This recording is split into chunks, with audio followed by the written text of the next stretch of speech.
Good evening and welcome to the Town of Corte Madera Planning Commission for Tuesday, December 12th, 2023. This is the last meeting of the year. Would you please call the roll? Commissioner Kenny? Okay. Commissioner Beshoyer? Here. And Commissioner Vandell? Here. And Vice Chair Rizzo? Here. And Chair Chase? Here. Please join me in a salute to the flag. I pledge allegiance to the flag of the United States of America and to the republic for which it stands, one nation, under God, indivisible, with liberty and justice for all.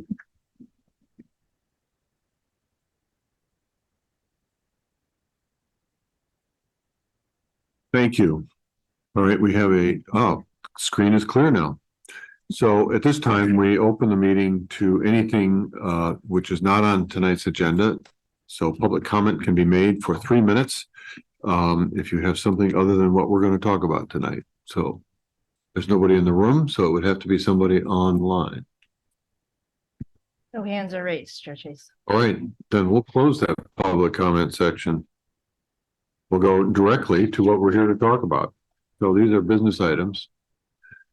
Staff has summarized everything. So we've got some very interesting things to talk about. Discussion of the town work plan items for 2024. We have a planning commission year in review and a discussion of the 2024 planning commission meeting calendar. So we'll start with Director Amy Lyle and the town work plan items for 2024. Great, thank you so much. And also just to confirm that Commissioner Kenny is on the Zoom, so we'll hopefully promote him to panelist so he can participate Great. remotely. All right, so this first item for you tonight is related to the town's work plan. And within your packet, you'll see the PowerPoint presentation that we'll go over, but also a copy of the current 2023 staff work plan. I thought it was important for context for you and whoever joins from the community to know what we're working on currently, and that'll be integral to how we look forward to the next year. So Tracy's going to share the presentation shortly, but in general, we wanted to bring this forward to you because so much of the work plan really intersects with your role and what you participate in throughout the year with us in reviewing projects and policy.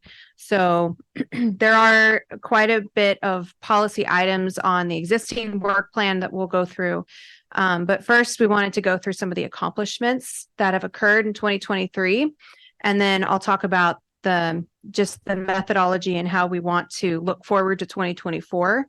We'll look at in the current work plan in a couple different ways because we have some that are planning specific, some that are building specific, and some that really kind of look at multiple departments and the town as a whole.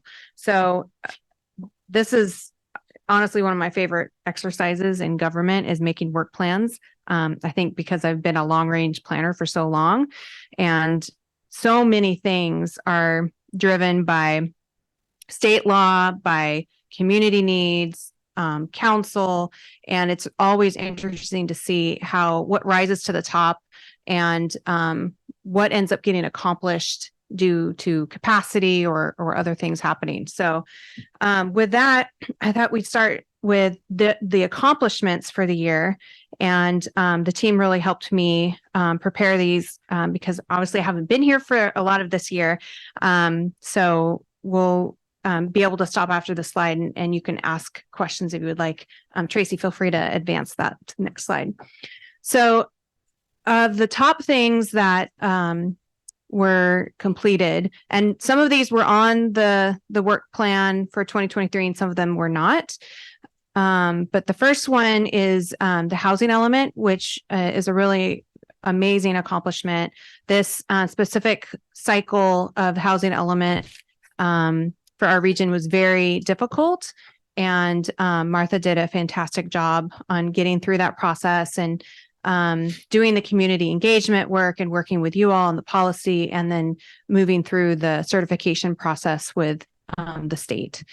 And as part of that, there was also the housing element zoning ordinance, which is a required component of the housing element, to make sure that we have adequate sites that are zoned appropriately to be able to sufficiently be able to accomplish the units that are necessary under state law.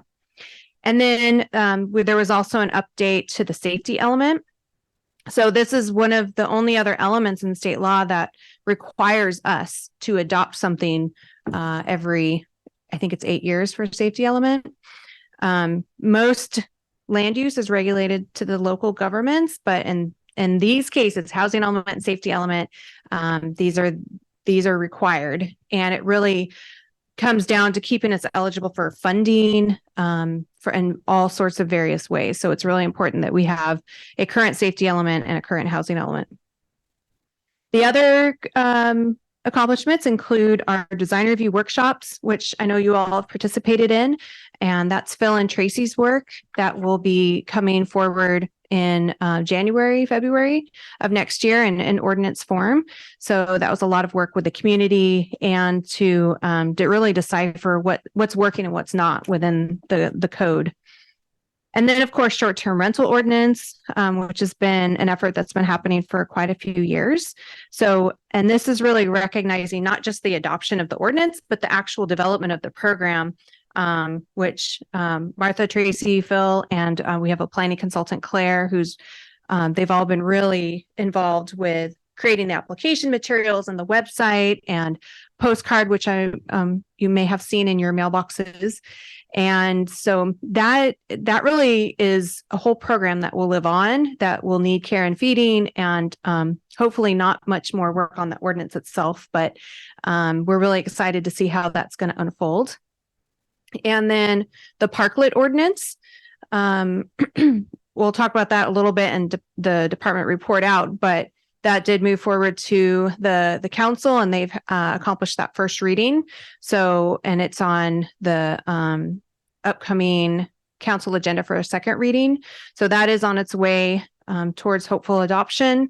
And that was also a lot of work with the community. And then moving on to just some of the other components. So the digitization of public records, and that is on our list for council goals for the staff work plan in 2023. And there has been a lot of work to make sure that those records are digitized, and there will be another phase of that project to make sure that we have the ability to access those in a certain way that is a trusted system. And then my favorite is the community development department organization, because that meant that the job that I now have was opened. And so, as you know, it used to be planning and building departments, and there was a vision to create more of a collective community development department to encompass those two things, but also have a little bit of a broader look at the community, including economic development. And this is really consistent with what a lot of other jurisdictions are doing. So I'm very happy to be working on fleshing out the goals that the council had for the department, and also just accomplishing the staff work plan and working with the great staff that's here. And then also housing element implementation. So this was recognized in the staff work plan, and this will probably be continuing on for years to come.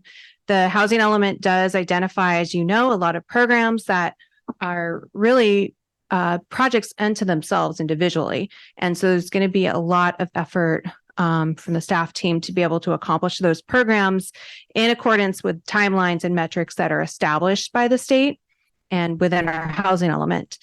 So this year, one of the bright spots was that 2 sites within the town were chosen for a priority sites program through Metropolitan Transportation Commission Association of Bay Area Governments. And this really provides funding for those specific sites to do the studies and the research needed to identify how to move forward to be able to accomplish a housing development of some kind. And in addition to that, we have chosen an organization called Home Match Marin to help us with some of our housing needs. And this organization matches individuals in the community who have room in their homes with people who need a house or a room. And so they have been working in other areas in Marin, and we're going to be executing a contract with them. And so that will be underway in 2024. And then we also, the team has developed some information on accessory dwelling units. And we have a pamphlet in the works and some website language. And we also, along with the other Marin County jurisdictions, have entered into an agreement, or will shortly, to bring on an organization formerly known as the Sonoma Napa ADU Center, which will be renamed the North Bay ADU Center, to help our community with all things related to accessory dwelling units. So they have been a really great organization to work with that helps to navigate the requirements under state law. But really, their main approach is to help individual homeowners develop and build ADUs. So they provide a lot of assistance, including development of stock ADU plans and even funding mechanisms to be able to give loans to homeowners to build ADUs. So very effective organization, and we're happy to bring them to Marin. So with that, we can move to the next slide. So as we think about work plans, I just wanted to give a little more context on what to think about as you consider what input to provide to us. One is the community goals and vision. So the town's vision, we can consider the adopted plans that we have, such as the general plan and housing element, things of that sort. And then many things on the list, as you'll note, are driven by state law. The legislature comes to us with multiple mandates every year, and it's quite a feat to navigate what's required and then how we implement those at the local level. So a lot of our work is really driven by changes in state law and needing to do policy work, ordinances, or even process improvements, public information on our website, just tons of different components of how we process permits and how we review policy. And just to note that many things in our policy arena may not be done within 1 year. So many things take multiple years. So as you consider what's on our list, and you'll see some are from 2023 will be on our list for 2024. Things take longer when you're touching policy or when you're doing community engagement in a way where you're trying to include multiple viewpoints and really build education and consensus around certain issues. The other piece of that is also resource availability and capacity. We have a small team as a small town, and so we do have to navigate in the prioritization of what's on our list. And so that's part of the work plan consideration is the budget and the resource availability. And then another piece going forward that we want to be able to look at are the metrics and being able to report back on the status of a lot of these work plan items. So making sure that the direction is clear in a way where we know what that work plan item means, and we're able to either attach metrics to it or a timeline or kind of understand what the expectation is. So making sure we know what problem needs to be solved as part of whatever request is being made. All right, next slide. So now I just wanted to go through what was on our 2023 work plan, kind of broken into division or department. So this is just in a real different form than the work plan that was an attached part of your packet tonight. But the first one was obviously housing element adoption, which is complete, and then housing element implementation. And the description is the language that came from the council work plan and our staff work plan. And so housing element implementation, as I noted, will continue to be underway. And then the short-term rental ordinance complete. There was a vision to update our accessory dwelling unit ordinance in response to state law. That has not been started. So we will be recommending that we move that to our next year work plan as well, because it is important that that is consistent with state law. Another item was enhanced public noticing. And this is really about creating some enhanced standards for larger project, understanding what that threshold is for when those enhanced public noticing parameters would come into place. So that is a conversation that we would like to have with your commission as well. So that effort has not been started, but we do hope to target that for next year. The parklet ordinance, which we discussed, which is technically underway, but it has been through that first reading. And then the design review amendments, which will be, now that the workshops have closed, that ordinance will be coming to you in a future agenda. All right, we can go to the next one. So for building, I thought it was important to note these as well, because they do intersect with your role and your work. The first one is the REACH code adoption. And this is on hold primarily due to litigation. All REACH codes in the state are basically on hold until there is a decision on a challenge that occurred really surrounding federal preemption. So we're hopeful that that will resolve the next few months, but I think that's what I heard 6 months ago. So we're going to continue to wait, but that as of right now, we are not able to enforce any of our all electric code, and we are not able to move forward on any new REACH code adoptions. EV strategy. So this is a strategy to increase EV charging on public and private properties, which is underway. And then sea level rise engagement. And this actually was publicly launched last night at our flood board meeting. And this is a continuation of the climate adaptation assessment work. It's really focused on our shoreline neighborhoods. And we're doing engagement to really understand what next steps need to be taken. And so that is underway and will continue until mid-2024. And then floodplain design streamlining. This effort has not started, but this will involve both planning and building. And the request is to streamline approval of applications for homes that are looking to increase or to raise their homes above the floodplain.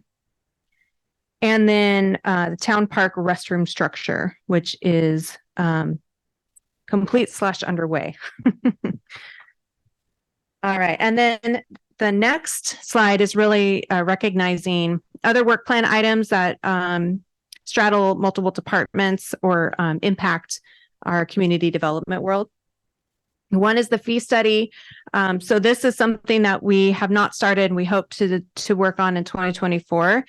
Our fees are really out of date, and we want to be able to consider what types of fees need to be updated. How do they align with our policy goals and objectives? There's a lot of considerations when we look at fees. And so that will be a large effort that will occur hopefully next year. And then along with that, there was a secondary piece of the council direction for our staff work plan that talked about evaluating the program services and fees around lower income community members. So that equity component will be a part of that update process. And then we touched on this a little bit, but digitizing town archives. And this is really looking at digitizing our archives in total, and then evaluating how we as staff use the software to implement this, and then also provide public access, and then publicizing and communicating to residents different information around anti-discrimination laws and home rehab and rental assistance was also part of that effort. And then finally, the last thing that was on this current staff work plan was looking at town workforce housing, exploring opportunities for long-term staff recruitment and retention needs. And that is underway, and we will most likely continue working on that for years to come. All right. So with that, the next slide is looking at as a staff team, what we see that we need to continue on, that we're on the 2023 list that really need to move to 2024, with a little addition of some changes in state law. So one, the housing element implementation, a couple different priorities there. One is continuing on with that funding stream we talked about for the priority sites. So making sure that we accomplish the technical assistance program through the regional government that we've been awarded. The second is that the housing element has a program requiring us to do a zoning ordinance for a couple different things. And so we do envision an ordinance package coming forward next year. And then we will also have to make a few changes to stay current with state law. Another area of state law was SB 9 and the urban lot splits. So we do need to develop a web page and application materials for that area of law. We have had a lot of activity related to SB 9, even without those things occurring, but we want to make sure to really harness the opportunity and provide that information. The ADU ordinance, which we talked about, that ordinance does need to be updated with state law. And then continuing on with our efforts to implement enhanced public noticing, the fee study, and then the continuation of design review amendments. One, to finalize the ordinance based on the workshops that have already occurred, but also looking at a phase 2 of potentially looking at design review findings as well. So with that, I'm happy to answer any questions that you have. And I don't know if there's anything the staff wants to weigh in on as well. We can have an open dialogue on this, but. Thank you for getting through that, Amy. Well presented there. That was concise, clear.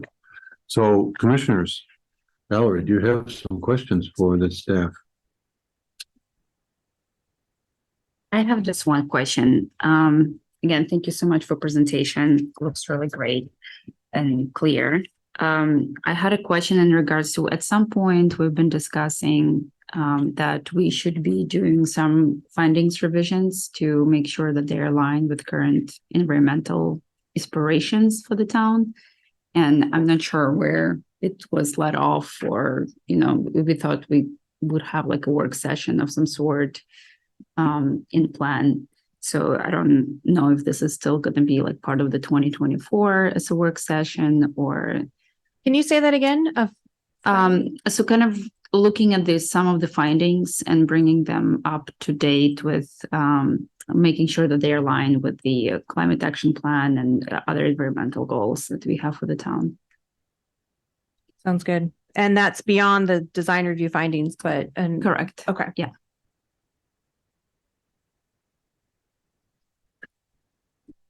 Leave it to Valerie to remember that connection, right? Very important. So, right, good. Margaret. I'm not sure I'm really clear about what REACH codes are. So REACH codes are really primarily building related.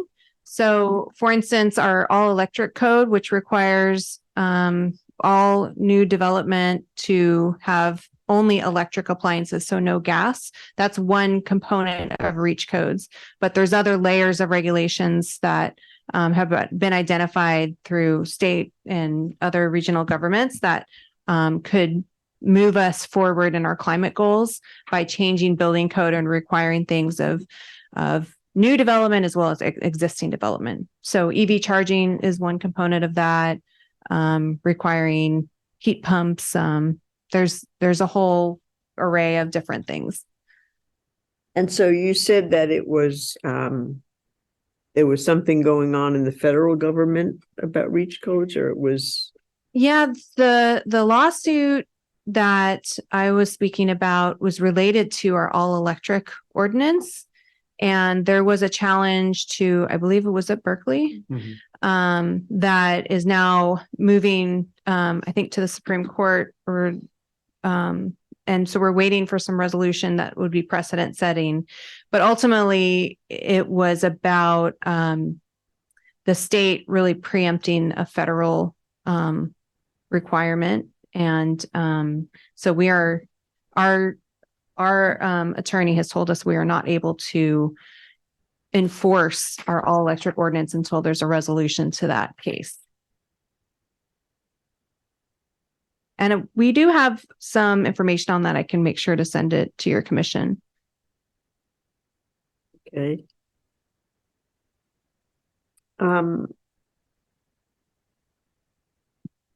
And when, I guess I'd like to hear a little more about the subject of establish enhanced public noticing standards for large projects. What do you mean by that? So as of right now, we do provide public noticing in general 300 feet around projects when required. And that's done by postcard or letter. And so you may see in other jurisdictions where they have the large poster boards or wood A-frame signs on the project locations. So that's one type of enhanced public noticing that provides just more of a visual of the location and what may be occurring there. There may be other types of public noticing that we need to look into, but it's really looking at what would that public noticing enhancement look like, and then what threshold do we use? What type of project would trigger that enhanced noticing requirement? In other words, how large would a project be before it was considered to need enhanced? Right. Do you all have anything to? I wasn't part of that conversation. You know Just, more. you may have seen Commissioner Bandel and other organizations, other entities, jurisdictions, they have large boards, sometimes as big as that TV screen, 4 by 8 foot piece of plywood with a big notice that says, future building going here, Oh, planning okay. commission meeting on such and such a date. So when you drive by and you see that vacant lot, there's this large board up there and lets people know. So it's a way to notify people who are who are driving by and perhaps live beyond 300 feet, the normal noticing requirement. And then the other thing is when you about digitizing the town archives. What are the steps you have? Don't you have to hire a company to do that? How do you go about that? Yeah, well, the first step is really identifying what we need to keep. So there's a retention schedule on what we're required to keep and for how long. So we have records, and I believe they're in this room right now. So once those are organized, then we do hire a contractor to scan those records. And then we have a contract for a software company to host those records. So we're able to access that.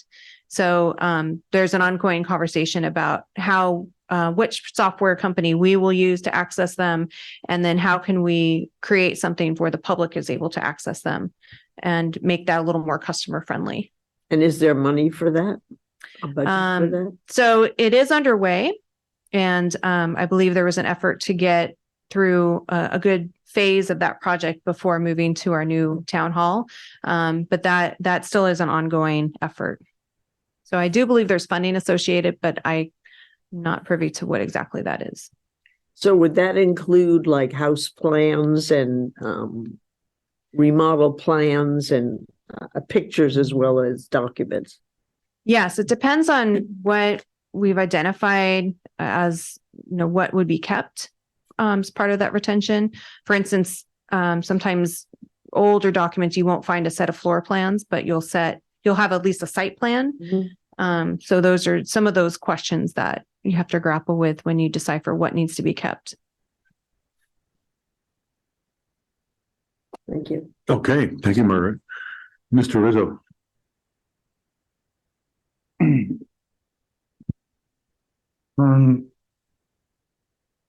Could you talk a little bit more about the enhanced public noticing? did we have an issue on one of our larger projects where we had some community that were not happy? Because I feel like you guys do a pretty good job. So I'm just curious if we've had some feedback. I can't think of an example. I think it was really just a way to be kind of proactive and make sure that community members were aware of kind of larger projects at the onset of a project. You know, oftentimes noticing is done towards the tail end. Okay. And so it's, you know, as potentially we'll have kind of housing projects, larger housing projects Mhm. in coming years. So making sure that the community is aware of those projects early on and has an opportunity to participate in the process. Are there mediums that you're exploring, like that you're not doing now? I'm just curious, like thought. So it likely would be an on-site sign, is, you know, what we would end up, Mhm. you know, something along those lines. But we'll have a conversation, obviously, with the commission and the council Mhm. as far as what else we could be doing. Okay. I think on that front, I had discussion with Adam about the fact that any project, a residential, would have a sign in front of it saying they've submitted an application, because right now there's nothing.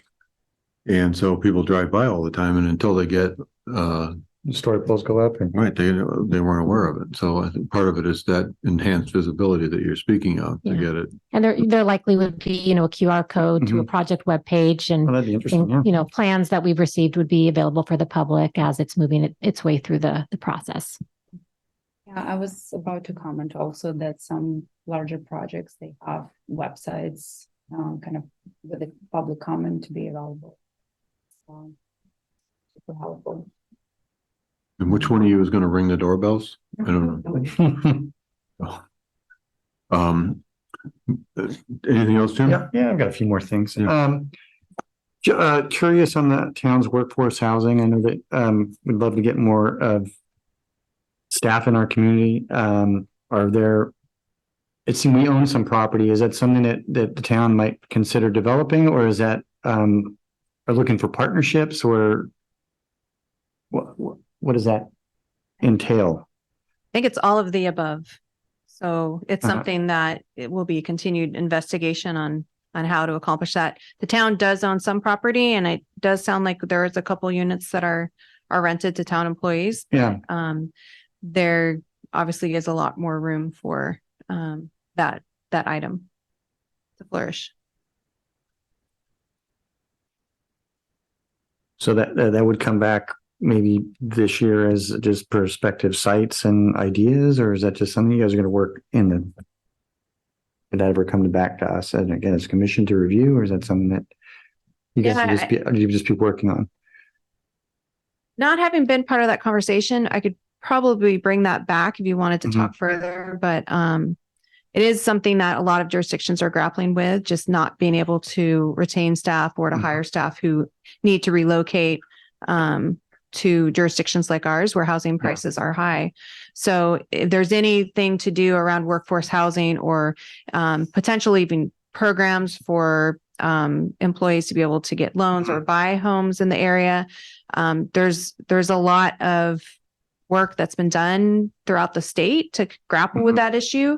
So that's something that we as a town can investigate, and as decisions are necessary, we can move those forward to you and the council and kind of understand what steps we can take and you know what that would look like as far as funding and opportunity.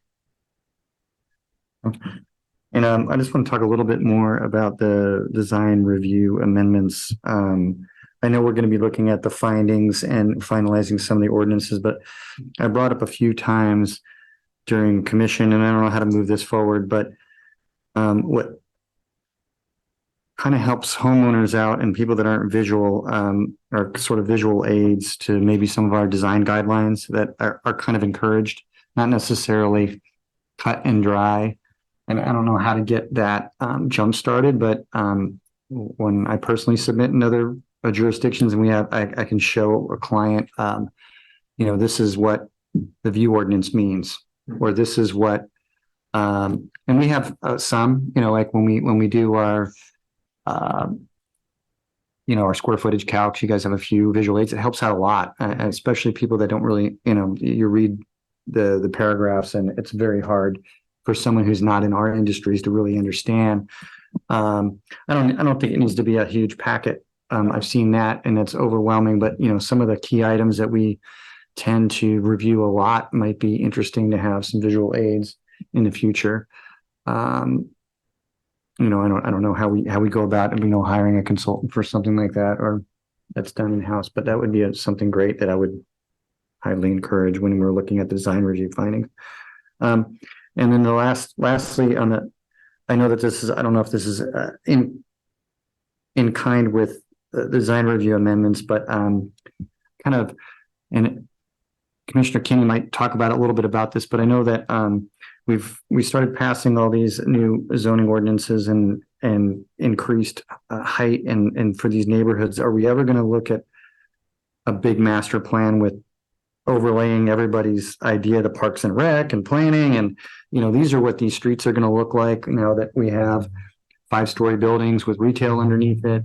Are there going to be connections? I think Mayor Lee one time said, it'd be great to have a bridge from that view corridor that's right through the mall, through Restoration Hardware to Mount Tam, and it goes right down because it actually connects to the walking path. I mean, are we considering the longer and bigger design, urban planning type of things as a part of looking at some of the design review? It's sort of, I guess it would be a different, maybe for next year to bring, maybe encourage town council to consider. But I know that I've always wondered, we're kind of, we're trying to get past some of the hurdles in housing, and we're encouraging, development. And so what are these neighborhoods going to look like? And are we going to connect them? So that was my questions. Yeah, sounds expensive. Um, Yeah, I will say on the kind of the macro level planning, usually it'll start with the general plan, and then I'll have programs to identify areas for specific plans or design guidelines or area plans of some kind. And but all of those efforts are very expensive and they take a long time. So there needs to be a really overwhelming need for either a problem that can be identified or an area where there's going to be significant change. And I know just amongst the staff, we have some areas in our mind, particularly this corridor here, where we've got a lot of housing sites identified where it could really, use some kind of larger planning effort that really looks at like all the components of that built environment there. But again, those things are very expensive. And so there needs to be a really kind of defined vision as to why there needs to be something completed. And then usually there's really a funding conversation, and perhaps that includes grants or other opportunities to kind of assemble what that would look like. So, but that if you had a specific area in mind or issues, that might be something to consider for us to consider. Yeah. I mean, definitely this corridor is a big deal. We're looking at larger scale projects. We're trying to get the community behind it. And I think it's hard for anybody to envision what a neighborhood's going to look like if we're just approving one project.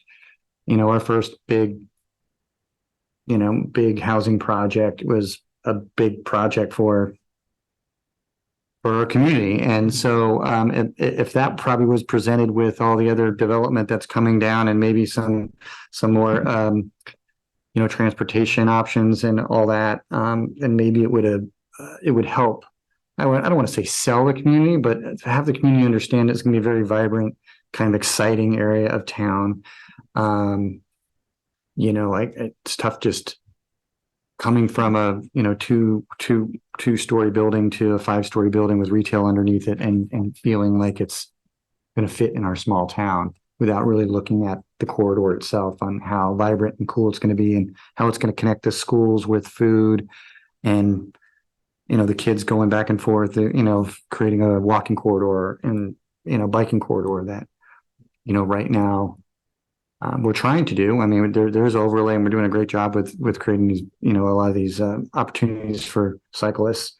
But I see that an opportunity, at least if there's not an overall plan, but at least some specific plans, if you guys feel like that this corridor is a place to start, I would highly encourage it because I think it would help out with our community involvement and engagement. So that's my thought. Thank you, Jim. Let's bring a phone core in the next meeting. Yeah. You can help. Okay. Model. Okay. Mr. Kenny, you're there. Yeah, I'm back. I had to switch computers, some problem. I just wanted to reiterate what Jim just said. I really think, particularly in that corridor where we're looking at a number of projects, it would be really helpful to be able to look at the project in the context of what some of our vision and goals are for that corridor. And if it were some sort of consistent landscaping scheme, for example, then we could be talking with that applicant relative to that particular idea in support of the whole corridor. And I think the other thing that came up at one of the town council meetings was a suggestion that in Old Town Corte Madera, where we were looking at the ordinance for parklets, that should we be looking more comprehensively at that district, not just at parklets. And I think the same comment was made by that council person about the community center and the property the town owns adjacent to it. And that was in the context of, well, if we're going to spend a lot of money renovating the community center, should we be looking at the other property in that district that the town owns? So that would be a second sort of more longer range planning looking. And, I think if we say we don't have the money, then we're not going to look for the money. But if we can articulate what this is, there could be state funds available for this kind of urban design studies. But if we don't have it on our list of things, it's just not going to happen. Okay, that's good commentary. Do you have any other things you want to ask staff or comment to staff on what they presented here so far? Yeah, I don't think so. I maybe just about when I was reconnecting, there was discussion about the short-term rental ordinance, I think. And I don't know if this is the right forum for that, but I noticed that there are properties still being advertised on VRBO for Corte Madera rentals, and clearly it's currently illegal till January 1st. And so I don't know whose responsibility it is to contact VRBO or the property owners that this is still an illegal activity and that the town has a process and that will be implemented and enforced after January 1st. Yes, that's a great question. We'd be happy to respond to that, even though it's not quite agendized, but we are in the process of launching that program, and we are looking at hiring a third-party consultant to help us with enforcement that would have the availability to see who's advertising, and then we would be able to contact them and bring them into compliance. So that all will be happening in the first quarter of next year.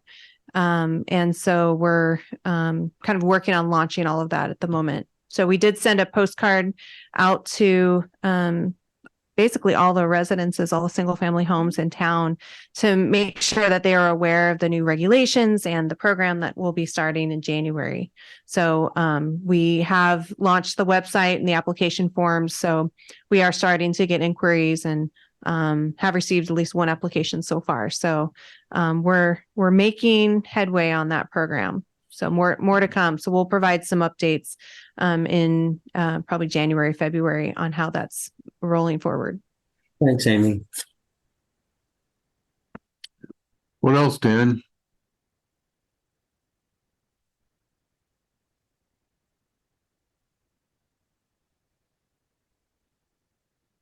You're muted, I think. I don't know.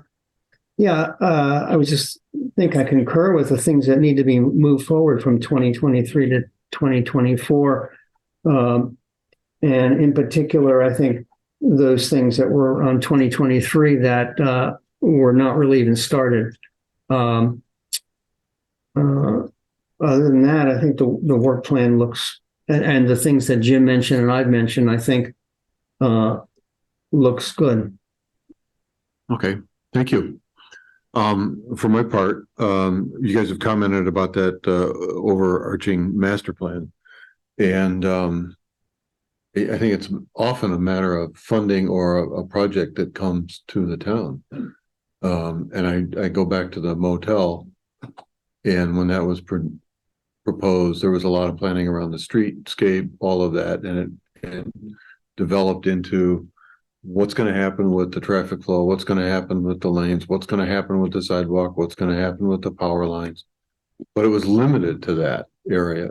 And the idea that it would go further down Tamil Vista was kind of constrained by the fact that there wasn't a project proposed for the rest of Tamil Vista, and there wasn't funds to throw at that scope going further down the street.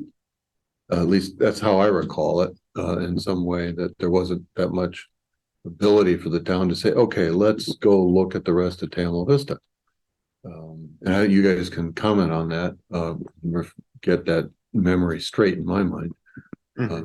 But that's sort of what happens, right? It needs money, it needs intention, and it needs something to address. Then, or to Jim's and Dan's point, you need to hire somebody to say, let's create a master plan for this area, right? I don't know if you can bring up the Tamil Vista Boulevard corridor study. Yeah, I was just going to point out, Chair Chase and members of the commission, back in 2015, Adam Wolf was kind of the main spearheading the Tamil Vista Boulevard corridor study and community workshop. I'm just looking at one of the agenda items back in November of 2015, and he did that. I think that was somewhat kickstarted by the hotel project. And so we looked at the street itself, we looked at sidewalks, we looked at, requirements for, if the movie theater is ever redeveloped, what are we going to require the developer to do with that sidewalk? And here's some of the images here. And so that there's going to a master plan or a specific plan for Tamil Vista Boulevard. And yeah, Tracy's showing it there. It's basically from town center to DMV, right? Yeah. So from the hotel to DMV. So that whole area was studied, and that's a living document. And so when and if the movie theater or DMV or anybody comes along and wants to redevelop one of those projects, they're going to have to look at that study and hopefully that one in the long term, Tamil Vista will be a more pedestrian, bicycle friendly place to be. Is the overall goal. Yeah. So When's the hotel going up? let's get that guy in here, get Garrett in here. You guys will inform us a little bit about what happened the other night with the parklets, right? You're going to talk about that later tonight. Yeah. Yep. Okay. We can talk about that a little bit. Staff has been aware of some community members saying, hey, some regulations about variances and about permitting fees and all that stuff need to be changed, right? So lessened for requirements. So particularly with variance, former commissioner has emailed Tracy about some of this stuff, and Adam and Martha about these things. These are a bunch of trickling little pesky changes that people are saying, what can we do about these things? And maybe they're buried in all of this, but they should be addressed.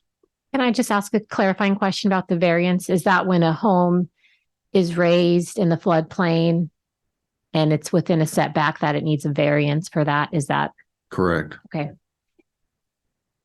Yes, Bob, I don't want to talk for Bob, but I do know he's talking about relief from discretionary review processes when someone is raising their home in the FEMA floodplain, and that is part of the design review zoning ordinance amendments. And then the other one that's been talked about is a relief from parking variances being required when a home was lawfully built with one space. We require two today. That's the other one you're. Right, yeah, Yeah. specifically, right, but I'm sure there are other little ones that have landed on your doorstep, right? And so those are regulatory issues that I don't know if there's a plan for those things, right? They're kind of hard to put a lasso those. So Yeah. variances being addressed, part of findings, I don't know where that falls in the work plan, right? You guys have to undertake that sort of as a staff free time kind of thing, or where does that land when you get those things? Well, like Tracy said, the raising the house in the floodplain, I think we are addressing with the design review, we got revisions. Whether to remove the variance requirement for a single family home that was built with a single parking space, and now they're adding 400 square feet. And so the code says you need to have 2 parking spaces. If that's something we haven't dug into deeply and we haven't brought to you, we can certainly do that. It'll take a little bit, that's certainly a possibility. Those in general, not to go too far into it, in general, single family homes that were built with 1 parking space, covered a 1-car garage, and then they've got a parking space in the driveway. In the past, our practice has been to do a staff level variance and allow them to add 400, 500 square feet, a couple of bedrooms, and send out a notice to the neighbors. And I think all of those variances have always gone through without a neighborhood objection. So that's a process that's without changing the code. It's working. It is an extra step for the applicant and for staff. It's usually not extra money because it's instead of just design review, it's design review and a variance. So it's a little bit more All right. time. Well, thank you. Enough said. Yeah. Under ADU ordinance, it says in response to state law, there's this new state law that I heard about that says they're going to allow the sale of ADUs. Is that part of what is in this address of state law? Yes, that's a more recent piece of the new legislation, but there has been a couple years of state legislation on accessory dwelling units that we need to catch up to. But there is the question on whether we do want, as a town, to allow people to be able to sell the ADUs separately. So that is going into effect, I believe, in January. So we are hoping to see a few jurisdictions take that on and to see how they're going to be implementing that. It is very new and very different than what we have done before. So we will likely, as we decipher that, bring that to your commission with the other ADU ordinance changes and get your opinion and direction on what you'd like to see with that program. Okay, that's great. Yeah, it's worrisome. And with regard to the housing element, sort of an offshoot question, has anybody approached you, the community development director, with a project for any of these properties? Or can you say? You may not be able to say. I will say, and I'll ask Martha to weigh in here. I think there's a lot of questions and activity and interest, but Martha can probably speak more about the actual sites. Yeah, there's definitely a lot of kind of questions that we field from developers that are interested in doing a housing project in Corte Madera, and we often link these individuals to property owners and they have conversations as well. But we have nothing has kind of gone too far down where we've seen anything developed or have seen, anything close to resembling an application. It's really just kind of more exploratory at this point. But we do answer quite a few questions. 41 Tamil Vista is a very popular site. We get a lot of questions on that property. So we do know that there's some activity and some things brewing. I mean, obviously it's a bad market right now with interest rates. So we're also hearing that as well, that it's not a great time to get a big loan and embark on a big project. But again, that's one reason we're very excited about that funding that will be coming to us to be able to help a couple of those sites really investigate what what can occur or, really streamline the opportunities for potential buyers. Great. Okay, well, that's what's needed, and yeah, good to hear. All right, so if no one else has any other questions for staff or anything at this point, we'll let you continue with what you've got. Well, that would conclude the presentation and your questions, but we do need to open public comment for that item. Yeah, okay, before we go to item 6B. Peter, could I just make one more comment? When we were talking about the short-term rentals. So what I was hearing again was like developing, outsourcing, that kind of thing. I wasn't hearing anything about enforcing what we already have. And so, and I think Dan actually asked about enforcement, not the things that were addressed in your comments. So I'd like to hear something about enforcing the things we took a long time to develop, and also what we have now before we have January 1st. If we don't need someone to look, a company to look it up on the website, if Dan can find it on the website himself, we don't need a big company to be doing that for what's going on now. And then the other thing that I just want to add is, I think if we're just looking, and this is about the overall long-term plans, if you just look at little pieces, then what you get is little strip mall shopping centers. I think it's essential for any town with things happening so fast to have a big plan, no matter what it costs. I think it's essential to look at the big picture before you start dividing up the little pieces of it. Thank you. Those are great comments on the larger planning effort. And just to address your questions about short-term rentals in the context of the work plan, is we are bringing on the third-party consultant to really help us do the enforcement in the coming months. But because this is a new effort for the town, it will take some time, and there has been this period of time where the regulations have been somewhat gray because we haven't had any regulations in place. So we are complaint based. So as if someone were to complain about a short-term rental operating or causing a nuisance, that is something that we would address with our code enforcement team. But we want to be flexible as possible, bringing on new regulations because we haven't had them yet. So we want to be able to educate and bring people into compliance. And that's our primary goal when we are hoping to get everyone to apply, registered for transient occupancy tax, and making sure that we have a program that will be able to run for a number of years and be successful. So there really is a balance between creating the regulations and making sure people are aware of them, and then also giving time to bring people into that permit process, and for us as staff to be able to take time and approve those permits as they come in. I appreciate that, but there has been a regulation on the books all this time. So it's not a new thing. It's a matter of how is it being enforced, or it's going to be enforced, or is the enforcement officer going to be able to be capable of enforcing it? And I still haven't heard anything that I'm satisfied with about enforcement. We'll make sure to provide that update when we come back in January, February with an update on the program. Okay. Thank you. All right. So at this point, we will open this meeting to public comment on this item. This is the discussion of the town work plan items for 2024. Do we have any hands raised for this item, Tracy? Chair Chase, we do not have any hands raised. Okay.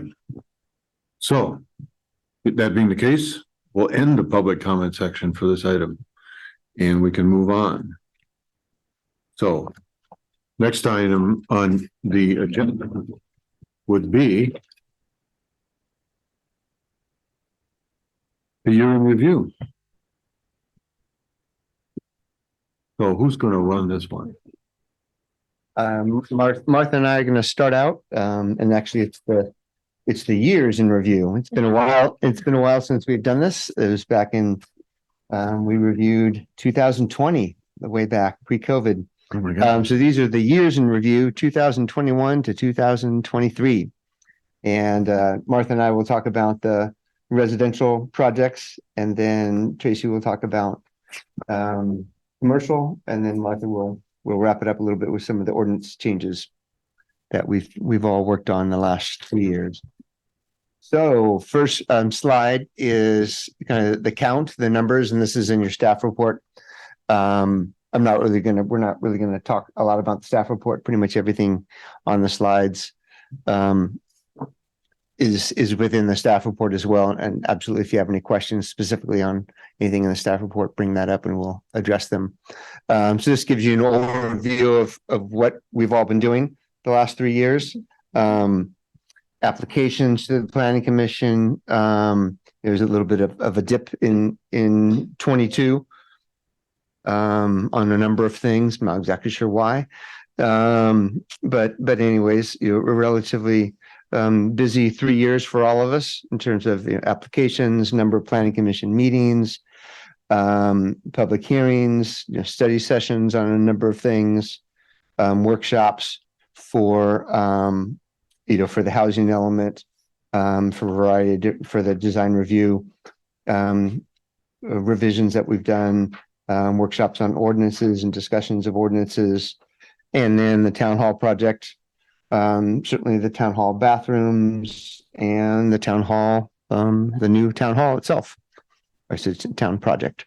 And then staff has been quite busy, things you all never see. Our staff approved applications, 35 to 45 of those per year. So that gives you a sense of what we've all been working on. And then next, we're just kind of going to go through relatively quickly, just to give you all a visual of the various projects. Some of you were here for all of these, and some of you were just here for some of them. And majority of these are single family homes that went from 1 story to 2 stories. And Martha and Tracy, feel free to chime in if there's anything specific, or if you folks have a question about anything. Is that how that was supposed to turn out? Let us know. At this, 9 Arrowhead. And if you want to just kind of slowly go through, and this is Martha's big one. It was pretty much a brand new home. The lower right are the before, and the upper left is the after. A small home there, and turned into a brand new one. 36 Birch, pretty common second story addition in the flatlands of Corte Madera, both east and west.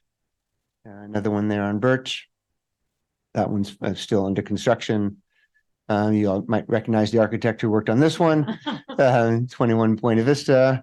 That was close to a tear down and rebuild, depending on who described it. It turned out beautifully, I think.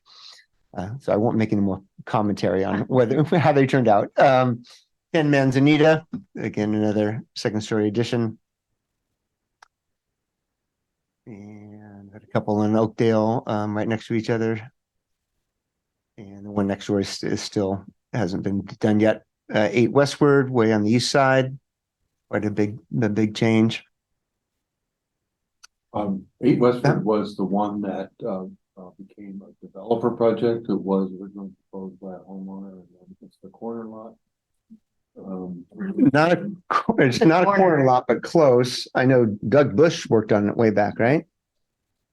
And then Adam. I think you're right. That's the one where the neighbors sat on the little deck in the very corner. Yes. And, looked out and said, "Yep, there was a view issue, definitely, and a view controversy there." Yeah, the neighbor to the left was looking towards San Quentin, and the view is blocked. Yeah, a partial view was blocked. 17 Trade Winds had some comments from the neighbors across the waterway to their view of Mount Tam, or to that. Maybe that was Golden Hind. Yeah, it might have been this one, actually. Yeah, it was this one. Yeah, that left, the left second story roof was changed to allow a window or a passage for somebody to get a better view of Mount Tam. That was a compromise that was made. Up another part of town, up in the hills in Sonora. One that came back for 2 or 3 days. It was just one hearing at the planning commission, but it was appealed by the neighbor down below, and it went to the council and was approved. Just one hearing at the commission.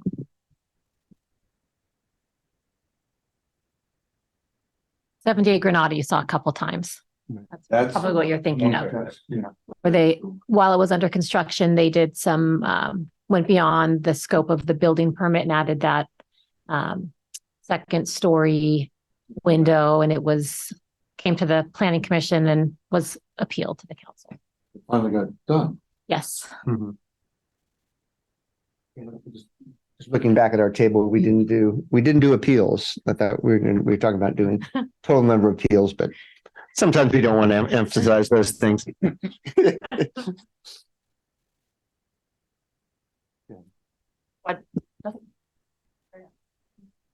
232 Sausalito. That one was approved quite a long time ago. Pretty much a new house. Took a long time for that one to get wrapped up. Usually the developer challenges. And speaking of appeals, our famous fence and hot tub at 438 Oakdale. And yeah, 1044 Meadow Suite, pretty much uneventful. And over to commercial projects for Tracy. I'll let you speak to this one, Phil. You processed this application, which was to allow a variety of styles for the existing sign program facing the freeway over at the Village Shopping Center. Is there anything you want to add to that? Yeah, just that the color and the font used to be J. Jill, and that was all you could do. And we loosened things up, and now you can do things as wild as Williams Sonoma. Colors and fonts are free to go. This one is, you saw this building, we approved it in 2017, finished in 2020. And then we had an application for a zoning ordinance amendment to allow veterinarians as a permitted use in the C3 zone. They weren't allowed previously. And that was in 2021. And then subsequently a sign permit to add the sign for the Twin Cities Vet Hospital that occupies the entire lower floor. And they have no openings for new pets, by the way. I checked. Total Wine, they have their signs up. In case you noticed, that was a conditional use permit by the Planning Commission in February. And the signs are installed. There's an approved master sign program there. So building permit for the signs. They are opening early next year. This is a 201 Casa Buena Drive. Tesla moved in where formerly on the bottom there, you could see it was I don't even know what kind of dealership that is. Every dealership, a vending machine of dealerships. And now it's Tesla. They have a big service bay area in the back. There's a design review for some exterior changes, paint, and some new signage for Tesla. Anyway. And there have been quite a few ordinances the last couple of years. Amy touched on the adoption of the housing element and the accompanying ordinance amendment and general plan amendments. Senate Bill 9, the ordinance was adopted towards the end of 2022, and it establishes a ministerial review process for both lot splits and 2-unit developments. The town has received, I think, 8 urban lot splits. Several of them, the parcel maps have been approved, and one of the maps has been recorded, 208 Chapman, which you had a study session for a new house on that new lot. The inclusionary zoning ordinance amendment, this was a project we did with other Marin County jurisdictions to revise our inclusionary policies. And then the objective design and development standards, this was another project we worked with, I think it was 10 jurisdictions in the county on. to establish objective design standards for ministerial or for multifamily housing projects. And lastly, the short-term rental ordinance that Amy spoke about, that one as well. So obviously there were a lot of study sessions and work plan meetings with the Planning Commission, and was really instrumental on all those ordinances.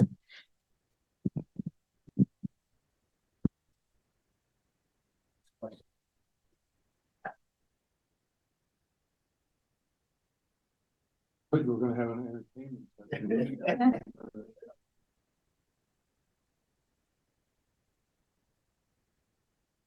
Any questions on what we've all done the last few years?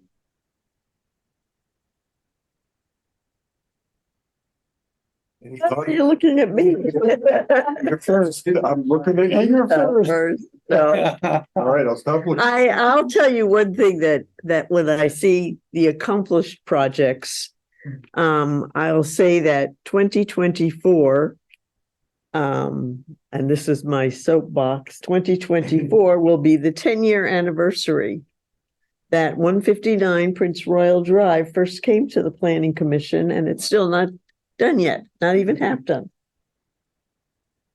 And so I think that brings up the issue of needing to have time limits on some construction projects and planning projects that neighborhoods, that affect neighborhoods. That calls for an enforcer. Off the record, right? I got a question. I mean, aren't you guys implementing things now? Because I got an open permit and I was contacted like I needed an inspection.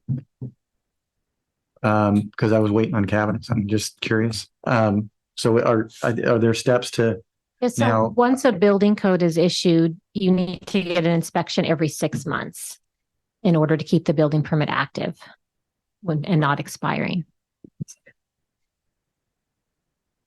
Are you thinking or asking about the effort for expired building permits where we're No, I'm just contacting- curious if the building that Margaret's referring to has an active building permit still after 10 years. Yes, it does. Mhm. As long as they're showing good faith and they have continued progress and in accordance with our conditions, they're able to move forward. I mean, like when you were at other districts and cities, did they ever have like a time limit?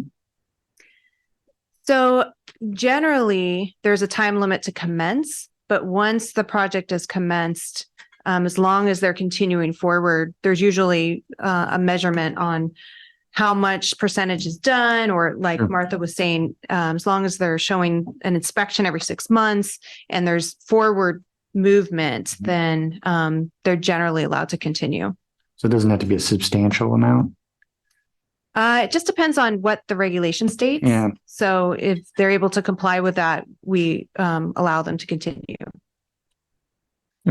So just to ask a clarification question here. So are there any benchmarks that are specifically stated what they need to do in order to keep the permit within the project limits?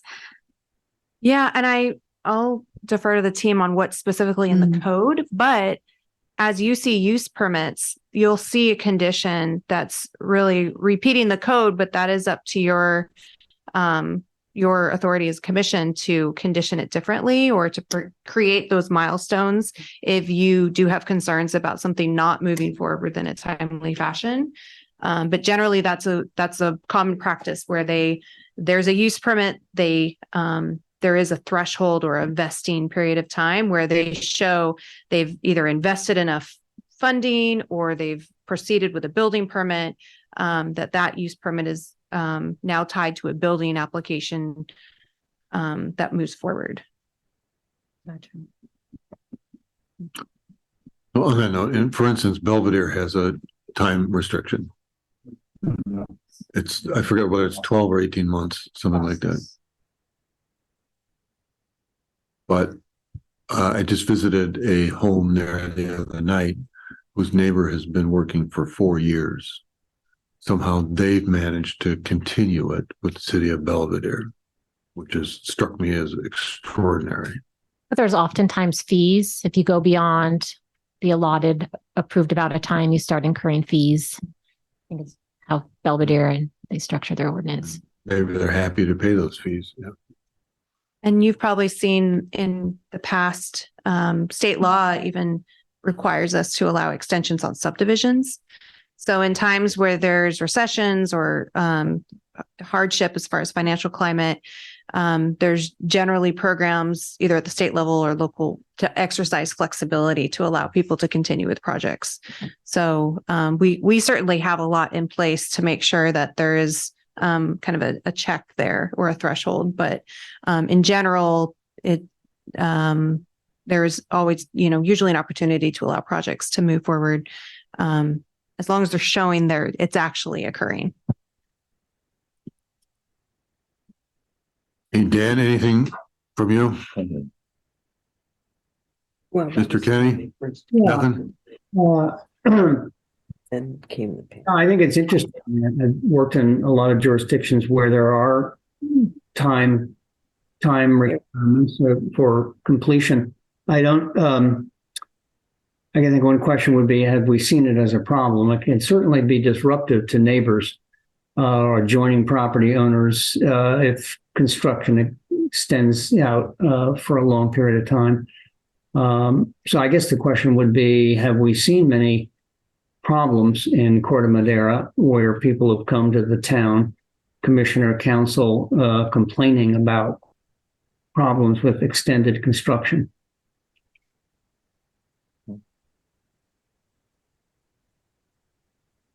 Defer to the team on this one if they could think of any situations.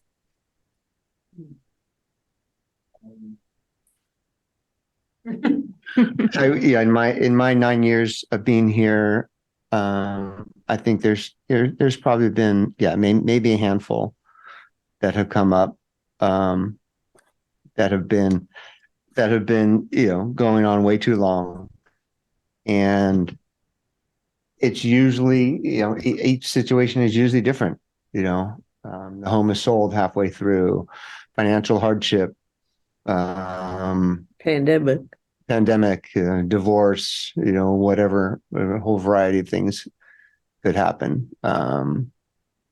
So I don't think it's something, certainly I don't think it's anything that's been brought to the commission or brought to the council numerous times and by citizens saying, town, you need to do something. This is a epidemic. This is, this is happening all over town. And so that's my take on it. Okay. Well, I don't think, do we have to have public comment on this? We do. Okay. So item B here, Planning Commission year in review. If there's anyone online that has a hand raised, we'll listen to that for public comment. No hands are raised, Chair Chase. Okay, great. Do we have anybody online? Yes, we do. Okay. Thank you. All right. That means I have to be careful. I have a question. What have we got to look forward to Well, that's what's this next. year? Discussion of the 2024 Planning Commission meeting calendar. So we'll close public comment on item B and we'll go to item C. One more piece of that last item to share. Okay.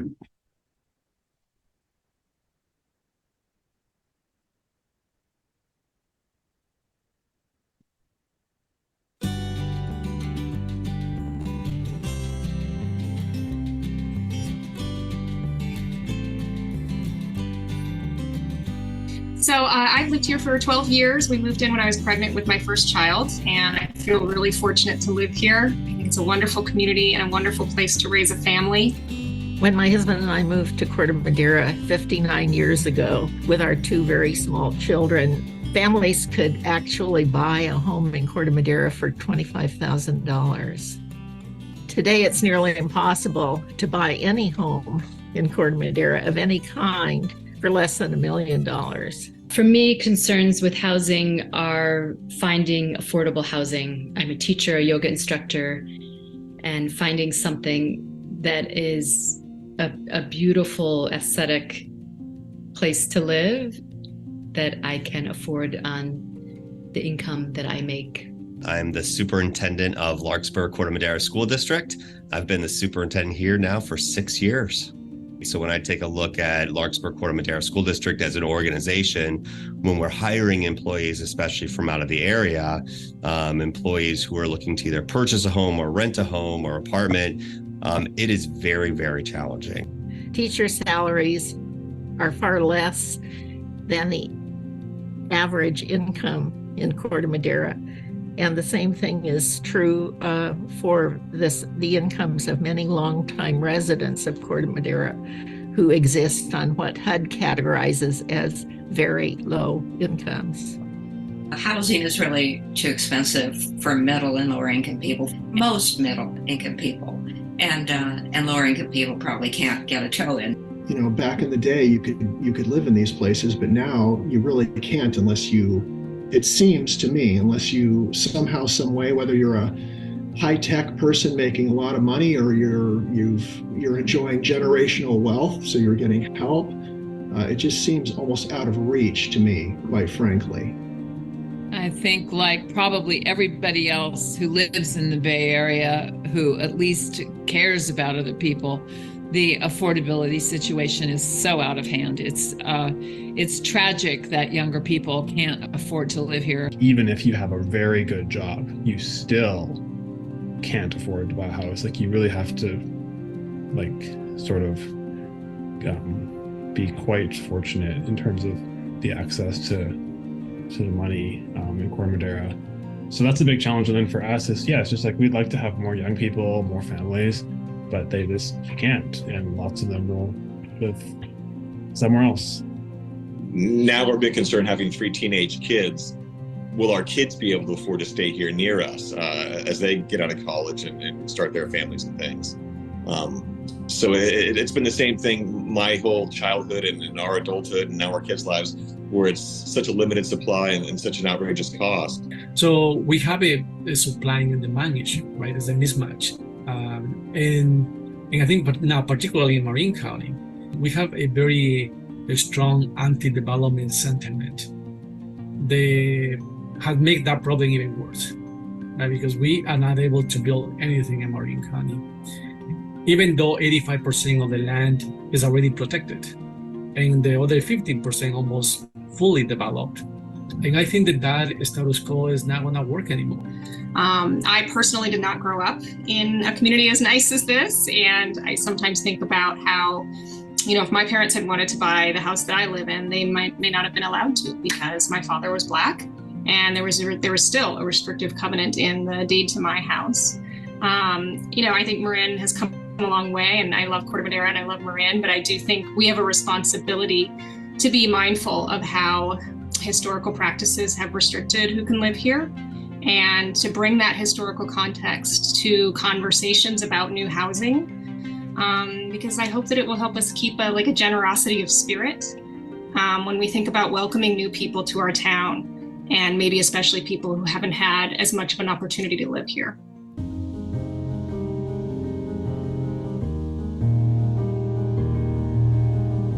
The way the town reached out to the community, I thought was just outstanding. I think you couldn't miss the fact that this was going on. And if you were the slightest bit interested, you had an opportunity to express yourself, and people did. And I hope that they got as much input as they needed, because they really put it out there. It was clear to me that we really need to do an extra effort to bring the diverse voices to the table, and also to represent these voices that usually cannot participate in the traditional planning exercise. Perhaps that is the area that we need to improve: community engagement and participation from low-income residents, particularly tenants. I certainly think we need to find some creative ways to add some somewhat affordable housing to the area, to keep it not just an overly exclusive neighborhood. It didn't have that same feeling when I was a kid back in the 80s, but it certainly has kind of more of a feeling now that it's really for the haves and not for the have-nots, which is not really fair. Again, it's a special, beautiful place to live, and not everybody, will ever be able to afford to live here. But it would be nice if we had more availability for the people that we need so desperately in our community that just can't afford to live here in the current state of the market. People think we're already built out, but not if you consider the underutilized, underzoned properties. So there definitely is opportunity to build, and we should be building more workforce housing. And what I'm thinking about workforce housing, yeah, it is for the law enforcement, for teachers, or healthcare professionals, but also for the families who are supporting the families, right? The families that are taking care of your children, the family that are maintaining your gardens or your house landscape, the people that are cleaning your homes. They are part of your community, and they need also a stable housing. We need to respond to the needs of the people that are being affected the most on this when supply and demand is not working, and that is low-income tenants. We, 3 years ago, have converted our garage, which was freestanding, into an ADU. We're great supporters of ADUs. We have a wonderful tenant, and we did a lot of research before our tenant came in because we wanted to make sure that the rent was affordable to a single person on a limited salary. And we just signed a new lease today, and the rent is the same as it was when we first started renting it. So we are committed, we believe, to affordable housing. My concern is the bigger problem of homelessness in the Bay Area. Then my question is, how can Corte Madera do their part in helping to facilitate a problem that we don't necessarily see, but still does exist? We can provide alternative housing for those that need it the most.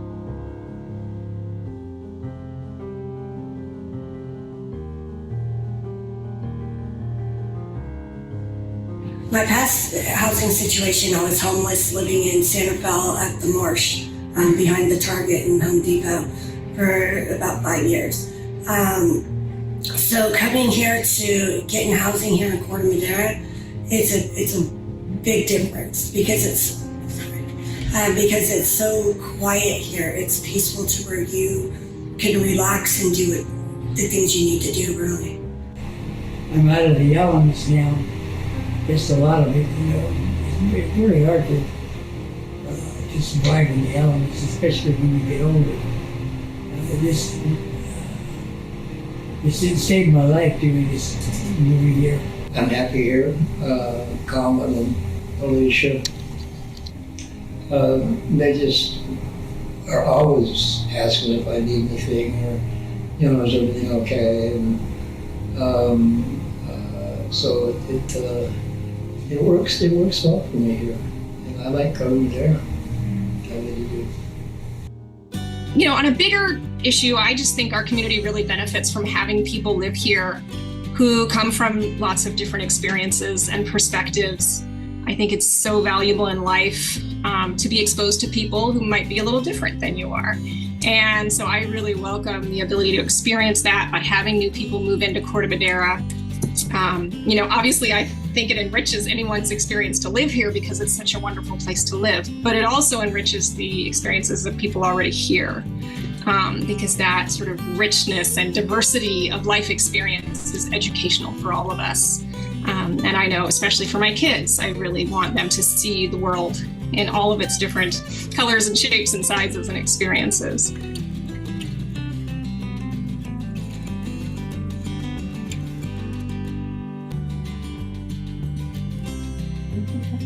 Okay. Very well put together. Very nice. Who was responsible for that? So we worked with our community engagement consultant, Plan to Place. They did a lot of the interviews, and then it was a lot of kind of going through all the different interviews and picking parts of the video that we thought kind of went together and kind of wanted to have like a theme to it. So it was a lot of time watching videos. I probably spent more time on it than I should have. How has it been used? So we have it on our website and we've, publicized it through some of the newsletters, and we showed it at the town council meeting when they adopted the housing element. But yeah, if you have any ideas of how else to promote it, we'd love to hear it. Maybe an Oscar next year.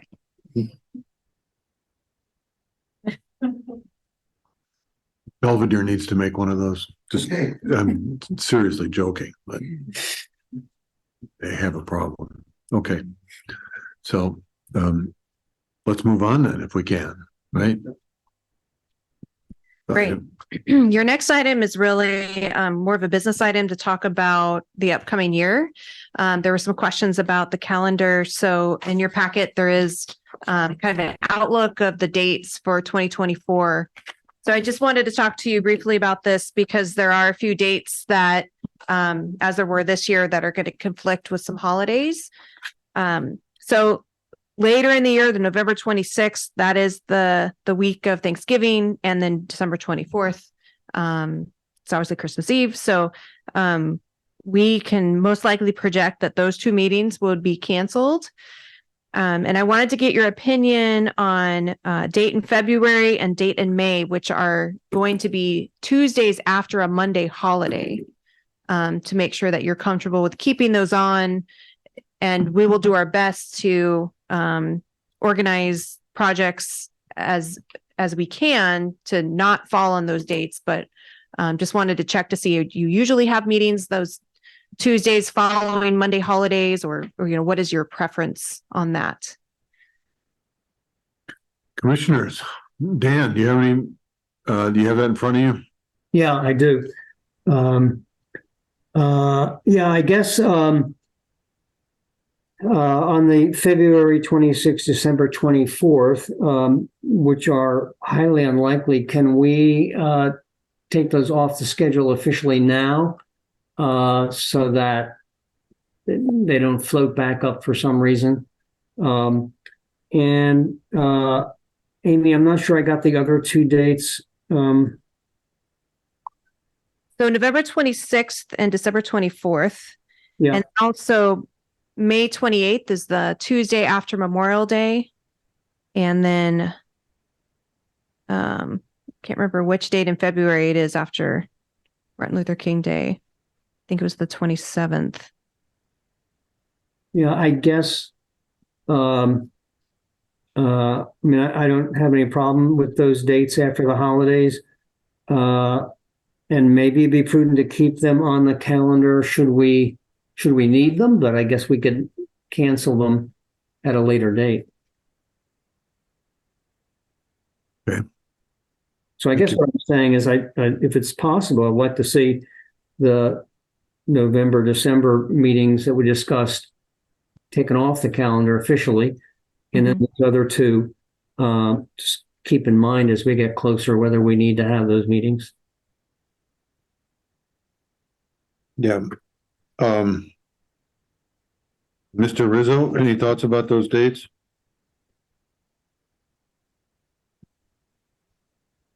I don't have any problems with keeping the dates after the holidays. I'm definitely not going skiing that weekend. That's the family weekend up there. I agree with Dan. Let's, if we can, strike off those two dates. I think they're highly unlikely candidates for the November 26th and December 24th. I personally have issues sometimes more in the summer than I do on some of these other holidays, just because that's when my family's in town. But I know that sometimes one or two of those kind of drop off in the summer for other reasons, staff reasons, or I know you guys take holidays too. Believe it or not, you guys take breaks. That's going to be my next question after we. Yeah, but I think definitely those two, November, December, November 26th. December 24th. The other two at this point, I don't have any plans to travel, and so I don't have a problem with keeping them on currently. Margaret?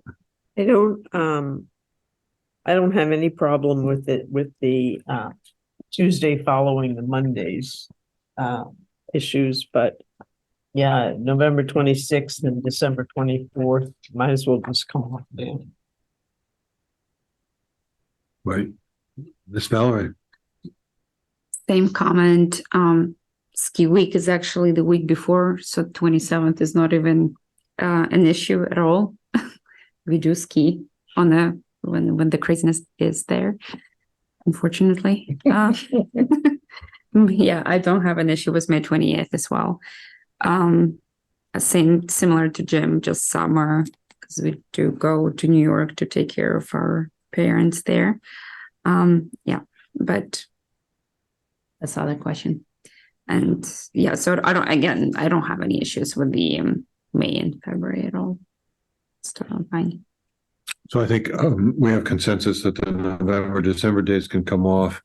I don't have any problem with the Tuesdays following the holiday either. It's crazy to go anywhere on Memorial Day weekend. Stay Great. home. All right. So I have two more questions for you. The first one is, would you like to book a break in the summer for your commission?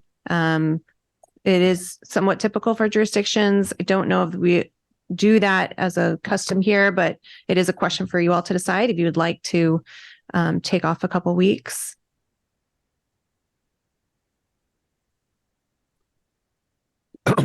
That Nobody's chiming in, but I know I will be gone the week of July 15th. So I don't think that matters here with this calendar. Well, or does it? Let's see. I don't think it matters. So, and I'll be gone probably the end of October, November, out of country at the end there. So other than that, I have nothing. I have, so we typically do go to New York in the summer for about 2 months to take care. So I would try to evoke when I can join remotely the meetings, specifically July 9th, July 23rd, and August 13th. And then be back for August, for the end of the August. We probably will be back for August 13th as well, but no, we haven't thought that far, just in case. And then June 25th, that's when that's when we have a vacation that would take officially off. Okay, over here. But what is the rule for appearing remotely? Aren't there some new rules? There are, so it is pretty limited. So it can only happen a couple times, and it I believe it has to be a valid reason, such as a medical need, for those reasons. That's the only valid reason. Do you remember? So the way we currently used to participate remotely before Zoom was where we would put the address of where you're participating on the agenda.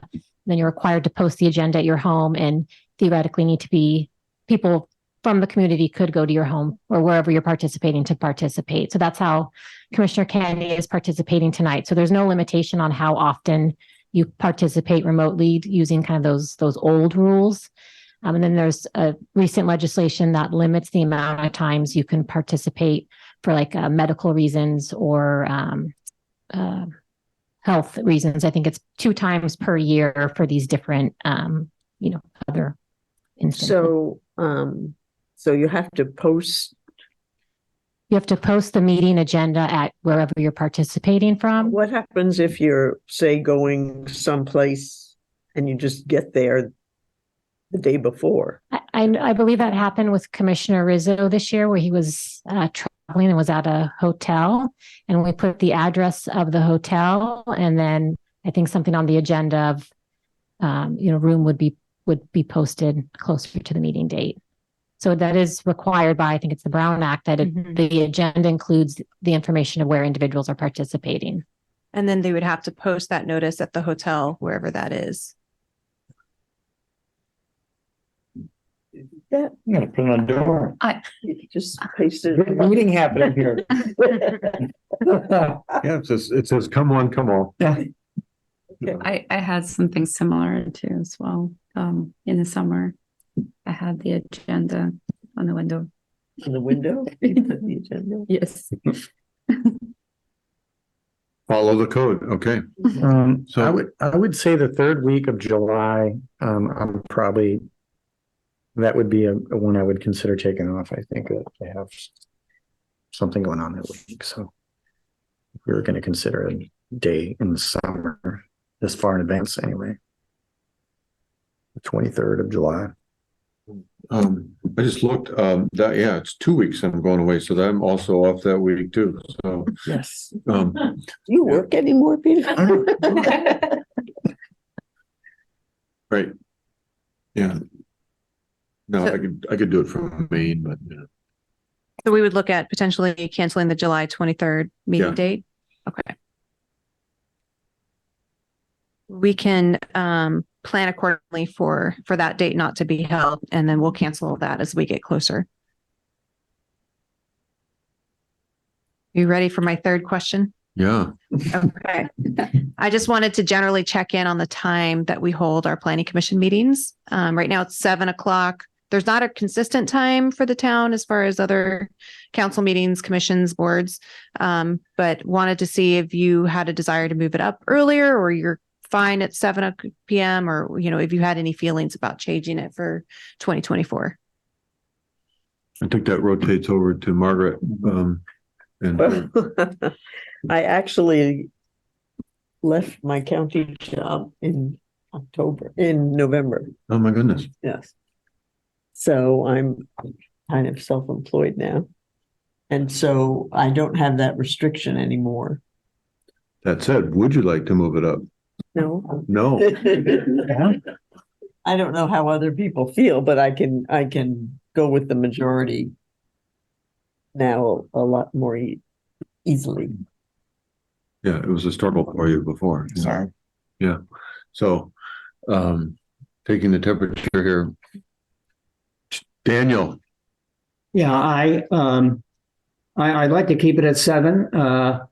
Otherwise, I find that either I'm having dinner at 10:30 at night, or 5:00 in the afternoon. So 7 works pretty well for me. I mean, I could obviously make 6:30 if I had to, but not my preference.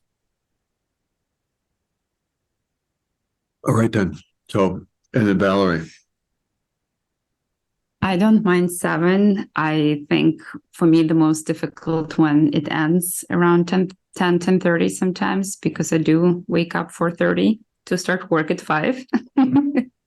So that's kind of challenging for me, because 9:30 is usually when I start checking out on these meetings. So I would prefer 6:36, but I'm okay with 7. So if the majority is okay with 7, I can hold myself with some caffeine. All right. So, and Mr. Rizzo, you're sort of ambivalent there. I mean, Right. I'd like to fire myself, but I can't. Right. No, but I got probably a really open schedule, almost open schedule here. So. Well, the key question is, will the new quarters have a coffee kitchen behind there someplace so we get coffee? Oh, interesting. Thank you. Yeah, we used to have a place where we could get coffee. Is there a place to get coffee in the new chambers over there? It's a good question. I know there's going to be a staff kitchen, but I'm sure we can accommodate and make sure that there's coffee available. For funding here, Peter. Gosh, okay. Yeah, I mean, we could probably find perhaps money in the budget for other types of sugar. We can cookies or something. I don't want to promise anything, but we can provide caffeine, I think. We had chocolate this evening. Yeah. Okay, we devolve here. All right, so it sounds like we have sort of a 7 is okay and best at the moment. Yeah. Sounds good. All right. Great. Yeah, that concludes the information we were looking for on this item, unless you have other things to add. No. Well, will there be other dates that staff's considering not?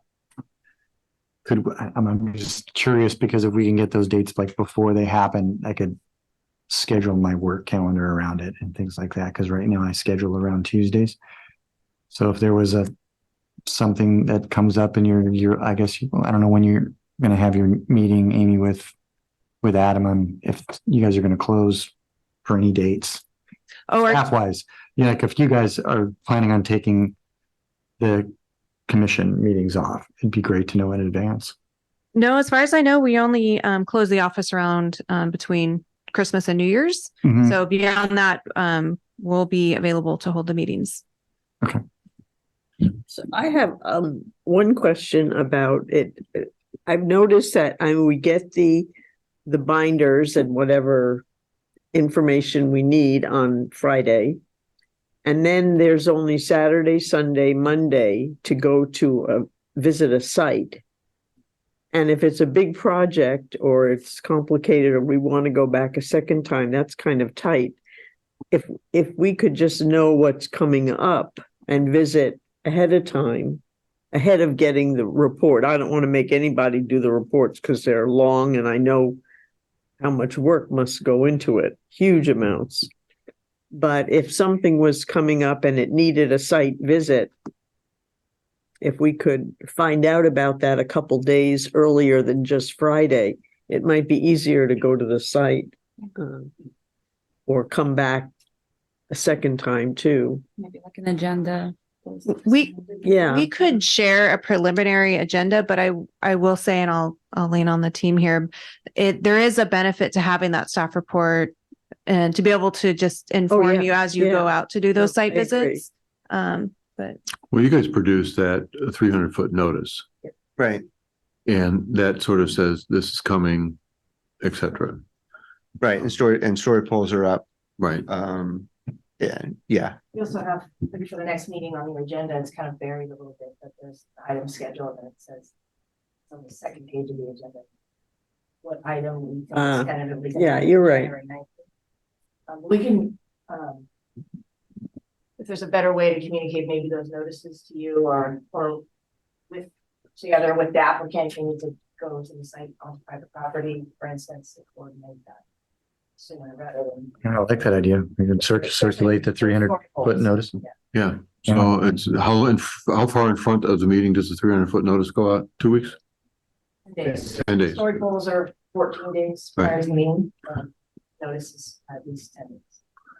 That would be lovely to have that notice in the mailbox. Yeah. We email it to you. Yeah. Right. That would be great. Yeah. We email it to you. Ready. Starts the process rolling. Yeah. Okay. all right, technically you have to open public comment on this. All right. So item C, discussion of the 2024 Planning Commission meeting calendar. We are opening this for public comment at this point. Thanks, Chair Chase. No hands are raised, no attendees online. Good, I can say anything then. Okay. Then we'll close this discussion for public comment. And we can move on to commissioner reports. Who witnessed the meeting? You did, yes. Valerie. Interesting meeting. We do have a new mayor. We do have a new vice mayor as well. Who's the new mayor? Eli. Oh, again. Yes, yes. And Pat is a new vice mayor. And Charles Lee is a councilman. So just reorganization of the town council. The discussions that were on this, I'm just looking at the agenda and my very tiny notes here.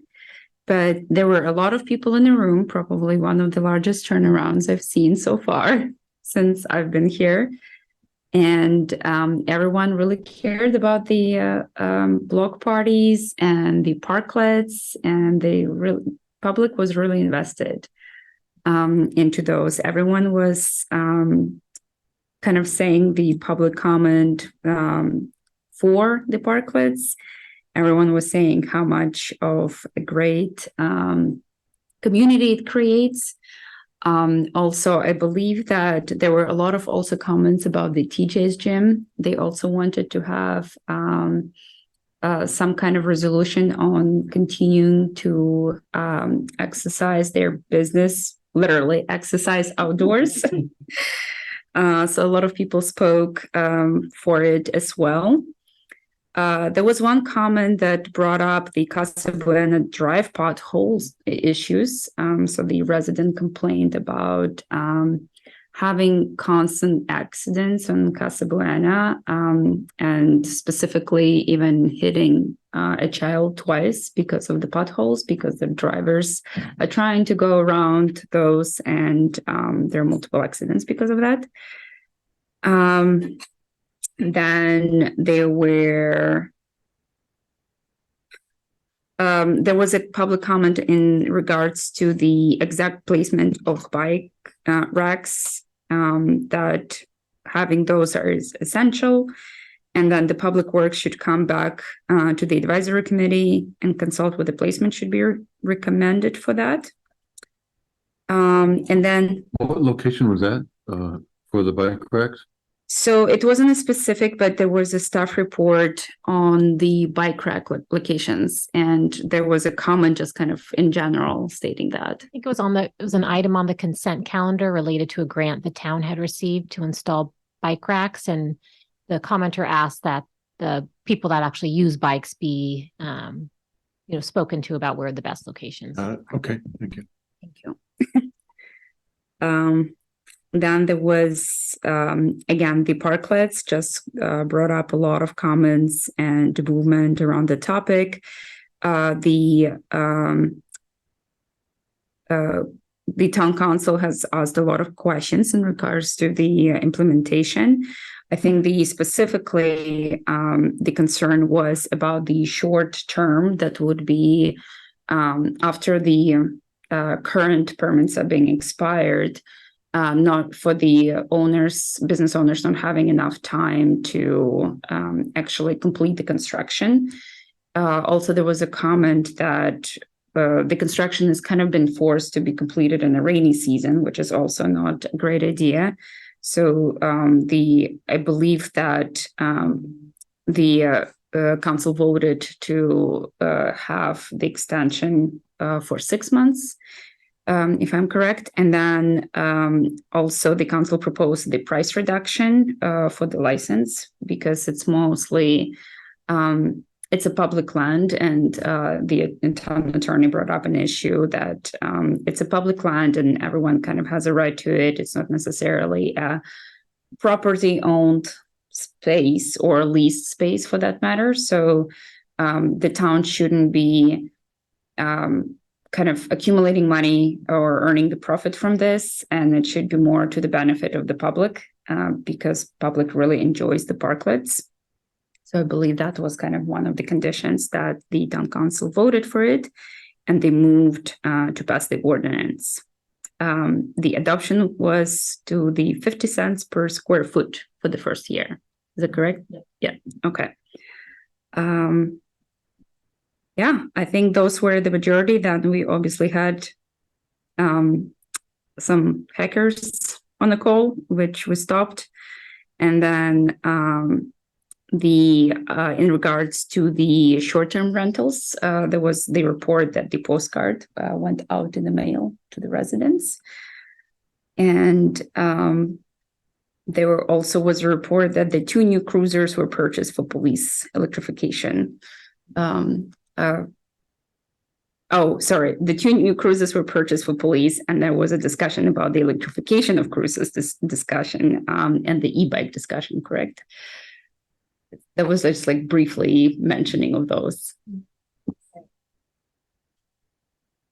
I have it in a note. Yes.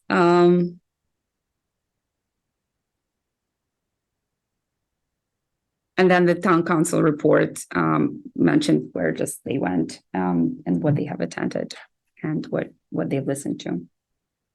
That's probably all what I have. All right, very good.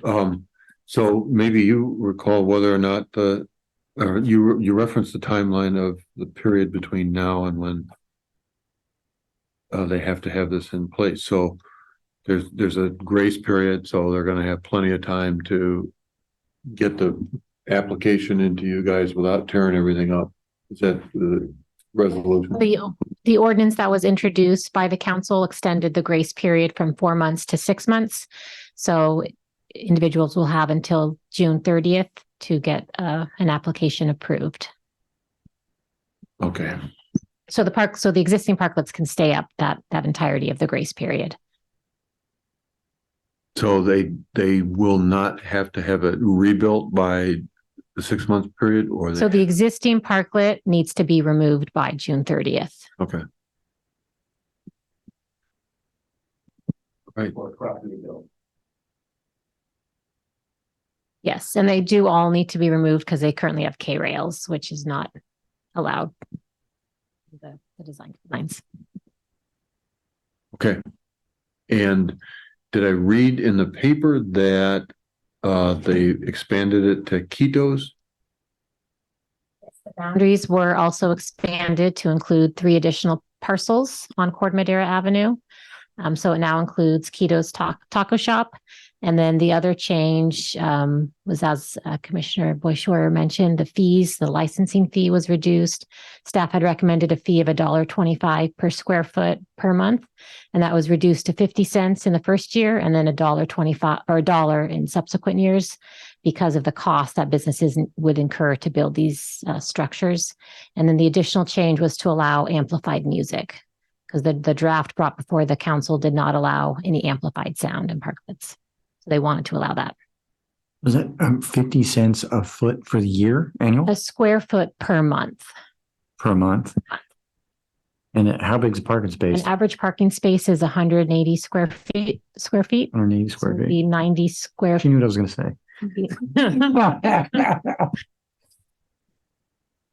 So they will allow amplified music. Yes, that meets the noise ordinance. And if it's an issue, then we would amend the ordinance in the future. Everyone actually spoke for it. There's where a lot of people were actually welcoming that idea, and everyone was commenting on it that it should be regulated by the town's noise ordinance rather than the parklet ordinance. And was there a time frame for the amplified music? Allowed when the business is open.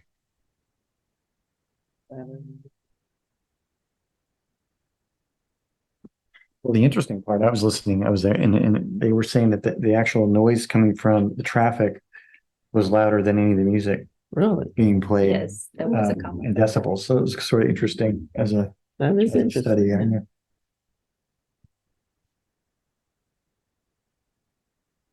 Well, wait till they get the Iron Butterfly cover band. Iron Butterfly.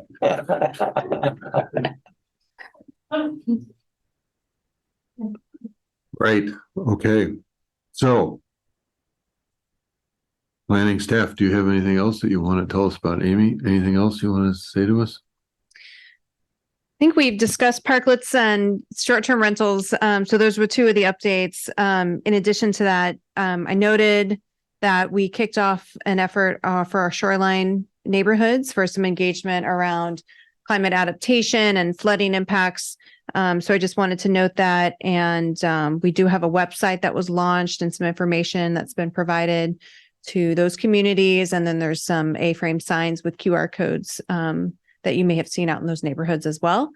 So just invite you to go to that website. I'm happy to email that to you as well.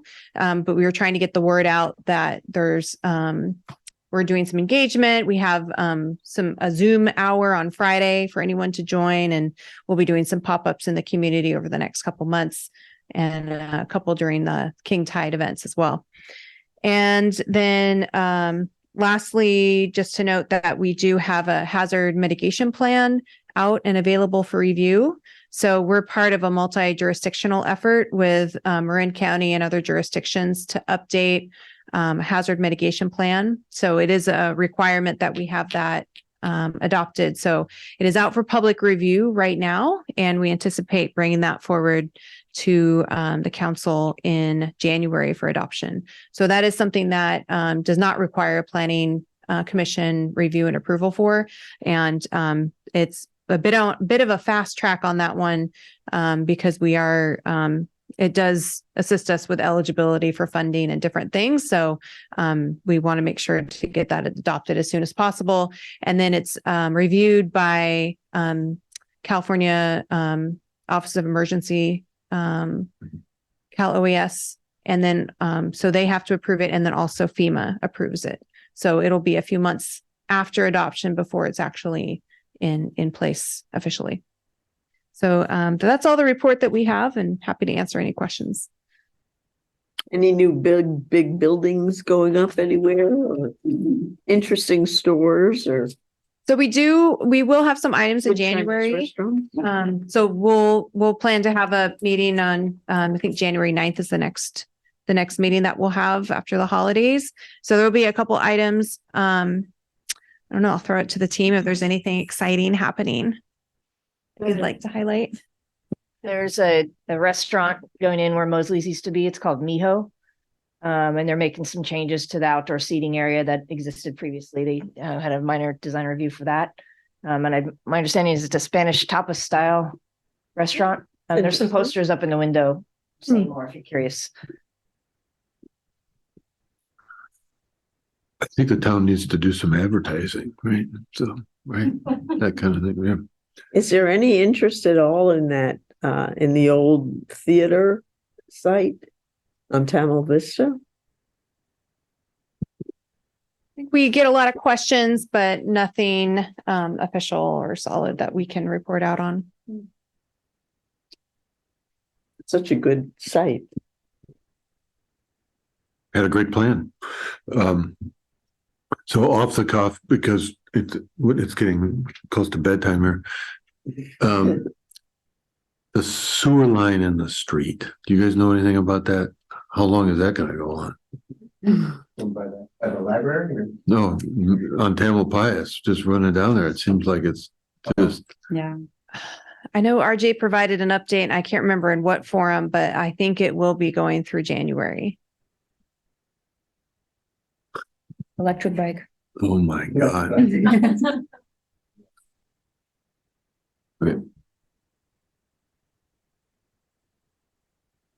Yeah, it's too bad it didn't get done before they redid the road, but now it's tearing that road up significantly, and yeah, it's a huge impact. Okay. So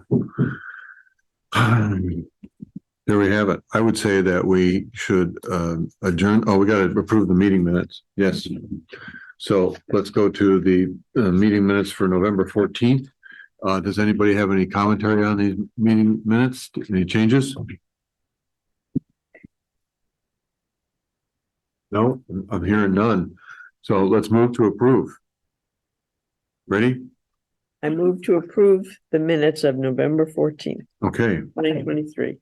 Everybody on one. Aye. Aye. Okay, we've approved the meeting minutes. So with that said, let's adjourn this meeting. Thank you very much.